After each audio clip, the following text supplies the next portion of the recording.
අද අපි ඉගෙන ගන්න යන්නේ සාරා ෆොනික්ස් වලින් වෙනස්ම දෙයක්. අද අපේ ලෙසන් එක තමයි homophones.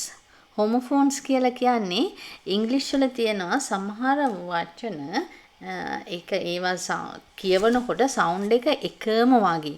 ඒ වුණාට මේවායේ මීනින්ග්ස් නොයි මේවා ස්පෙලිංග්ස් ලියන විදියයි එකකට එකක් වෙනස්. ඉතින් මේවා හරිම ට්‍රිකි. අපි හරියටම දැනගෙන ඉන්න ඕනේ මේ වර්ඩ් එකේ මීනින් එක මොකද්ද, මේක වචනේ ලියවෙන්නේ කොහොමද කියන එක. ඉතින් අද අපේ homophones තමයි දෑ. දැක්ක නේද?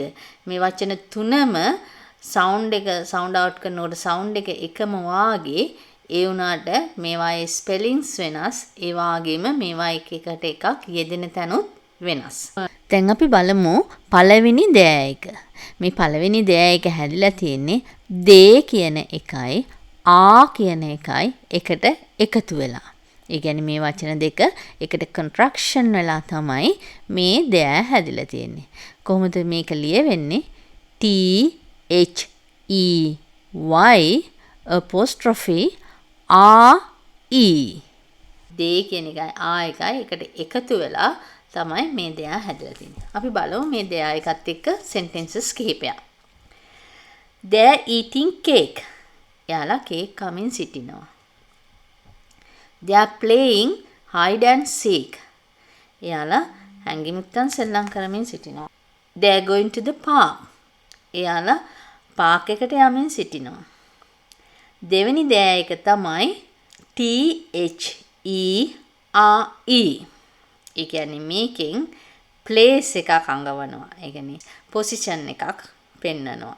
ඒ කියන්නේ ගොඩක් වෙලාවට අතන කියන එක අදහස් කරන්න අපි මේ දෑ එක යූස් කරනවා. බලමු මේ දෑ එකත් එක්කත් sentences කිහිපයක්. The cat is over there. පූසා අතන. ඒක නේද? My ball went over there. මගේ බෝලය අර අරහට ගියා. Look there, not here. නැති වෙච්ච මොනවා හරි බලනවා නම් අපි කියනවා මෙතන විතරනේ අර අරහෙත් බලන්න, අතනත් බලන්න කියලා නේද? ඒක තමයි අපේ දෙවෙනි දෑ එක. බලමු තුන්වෙනි දෑ එක. තුන්වෙනි දෑ එක තමයි T H E I R there.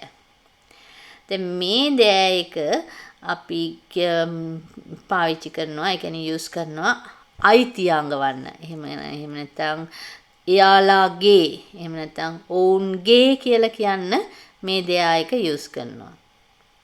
ඉතින් අපි බලමු ඒකෙනුත් sentences කිහිපයක්.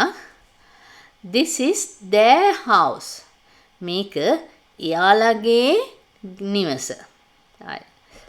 බලමු ඊළඟ එක තවත් එකක්.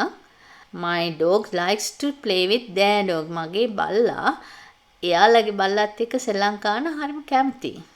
හරි. ඉතින් ඔන්න අදත් මම හිතුවා sentences කිහිපයක් දෙන්න. මේ there කියන තැනට හිස් තැනක් තියලා sentence එක මම දෙන්නම්. ඉතින් ඊට පස්සේ ඔයාලා බලන්න මේ තැනට හරියන there එක use කරන්න. අන්තිමටම දාන්නම් හිස්තැන් පුරවපු complete sentence එක. බලමු පළවෙනි එක.